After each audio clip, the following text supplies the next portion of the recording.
Fox News, of course, is now engaged in a multi-day news cycle focused on the Christmas tree that was set ablaze right in front of their Fox News studios in Manhattan. And Fox and Friends trying to figure out how to deal with it. At first, they're like, oh, is it the left wing? And now they've decided to kind of latch onto this narrative about criminal justice reform and how that has led to this Christmas tree debacle. Let's watch. Treason. Grinch sets fire to Fox's Yule display and he is freed without bail despite a long rap sheet. And we know more about that guy right there, 49-year-old Craig Tomanaha. After he was arraigned yesterday, he said, I didn't do it. He denied the arson, then he hurled obscenities at the reporters before asking the reporters, hey, does anybody have a cigarette? Video of him doing this exists, and yet no judge could find a way to keep this guy locked up. It's unbelievable. He wasn't eligible for the bail under these new liberal reform laws. That's right. But the judge could have found a way to keep him locked up if he felt as though he was a threat to society. Note to judge, he's a threat to society. There's a lot to unpack here. And by the way, Kilmeade later did float the possibility of a hate crime, and that angle is fascinating. We'll get to that in a second. But okay, as you learn more about the suspect, this is a person who is suffering from severe mental health issues. It's abundantly clear based on the other run-ins he's had with the authorities. And we have a cocktail for disaster, not just in New York, but in, yes, liberal states like California as well, where you have neoliberal Democrats who are like, yeah, we want to appease some of our voters, so we're gonna do no cash bail and we're gonna let nonviolent offenders out of prison, but we're not gonna provide any support. We're gonna set them up to fail. And so what ends up happening is you have people suffering from mental health issues, as this gentleman is and continues to. And since they have mental health issues, I don't know why he lit the tree on fire, but he needs treatment, he needs care, he needs housing. That's not being provided. You can't just do like step one and then just let people fend for themselves. It creates a disastrous situation, right? So, and by the way, it creates a great talking point for right-wing goons like the people you're hearing on Fox and Friends right now. Yeah, so look, there's two parts of it. Is it a serious crime? Yes, it's definitely a serious crime. And so if you said, hey, he might be a danger to people because he's setting things on fire in the middle of a crowded city, I would be very open to that point of view. Now, at the same time, clearly the guy has mental health issues. This has nothing to do with politics, according to the authorities. We'll get to that in a second. Well, then what do you want to do? Do we think prison's a good place? Because I think always shoe on the other foot. No, prison is not a good place. Let me be clear about that. Yeah, he needs treatment. He needs services. Putting him in prison makes the situation worse for him. Yeah, so the example I was going to give was the one, my house was broken into many years ago. We talked about it on the show. And it was a guy who was obviously having issues. And in his case, it appeared to be addiction issues.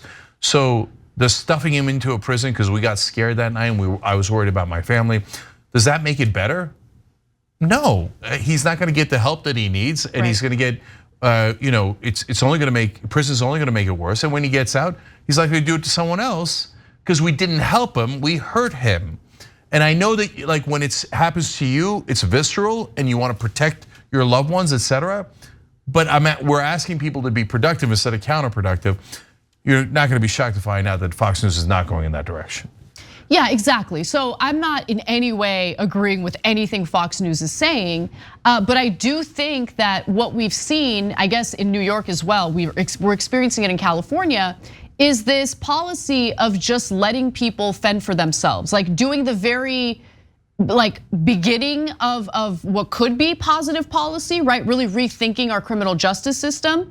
But then allowing people who are suffering from mental health issues or from drug addiction issues or from homelessness to just struggle on the streets. And so people will deal with, let's say someone is mentally ill and as a result lights things on fire or might physically assault people. This very same guy apparently exposed his genitals to female reporters right before the Ghislaine Maxwell hearing. Like as the trial was happening, it was right outside the court.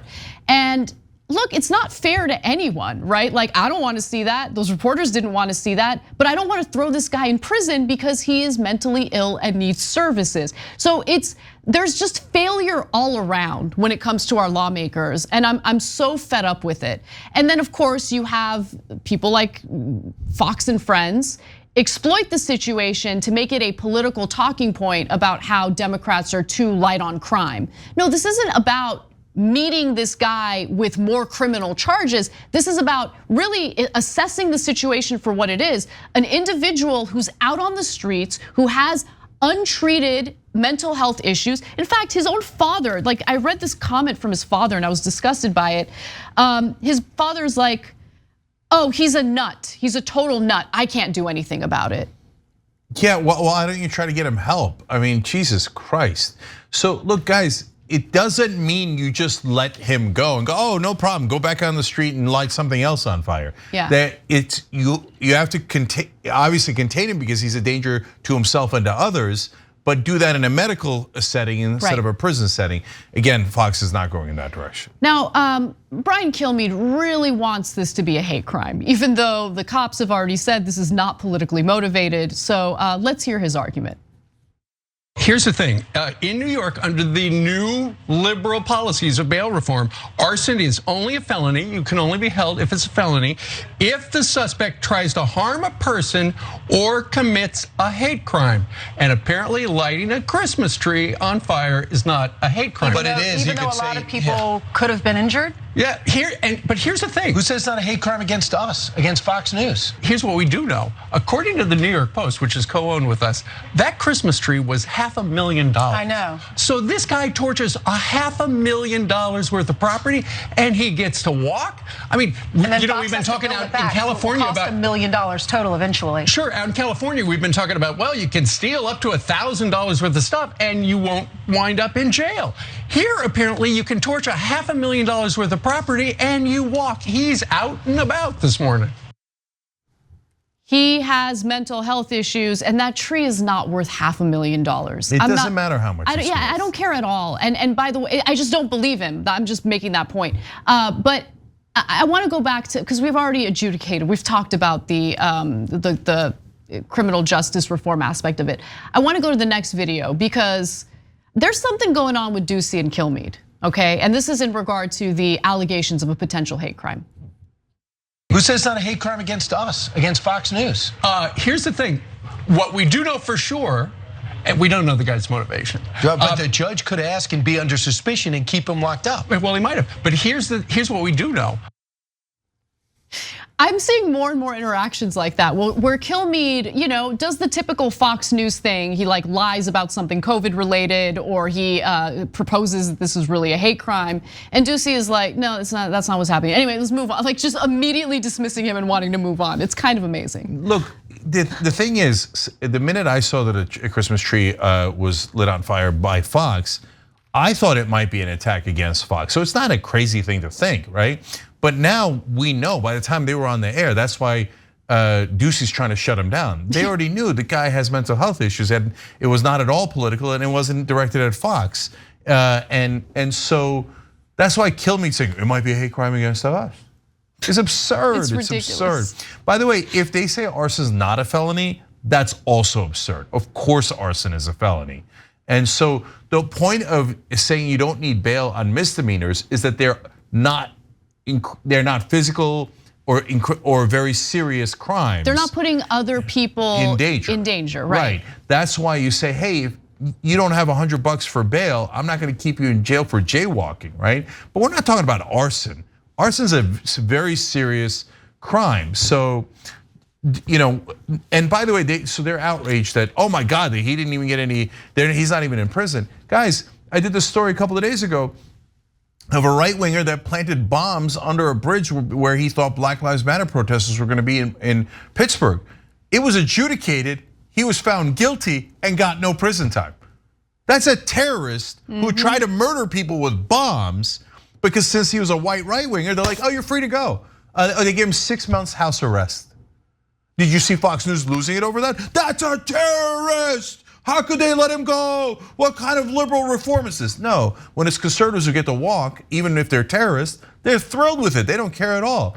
But when it comes to their house, all of a sudden, oh my God, do you see what's happening with the injustice? Hey everyone, as you all know, coronavirus has been pretty devastating for people's personal finances. The inaction in Congress or the very little relief that was provided by Congress, unfortunately didn't do much to help small businesses that were really, really hurt by being forced to shut down in order to slow the spread of coronavirus. There are 100,000 small businesses that have been closed since the pandemic began. Some of you might feel helpless, but luckily there's this wonderful initiative known as the COVID Rescue Fund. So all you need to do is go to covidrescuefund.org and you'll learn more about how you can donate or how you can vote and promote your favorite small business. And really the whole point here is to offer generous grants to help these small businesses. The COVID Rescue Fund crowdsources up to $100,000 for each individual grant. So we're not talking about a small amount of money. You know, I've seen small businesses in my community shut down, and these are small businesses where I had relationships with the owners, and to watch them lose everything that they've worked so hard for has been absolutely heartbreaking. I really wanted to do something then, and I'm happy to see that there's an initiative that could help people get involved now. Go to covidrescuefund.org and donate. Let's come together and bring back as many small businesses as possible.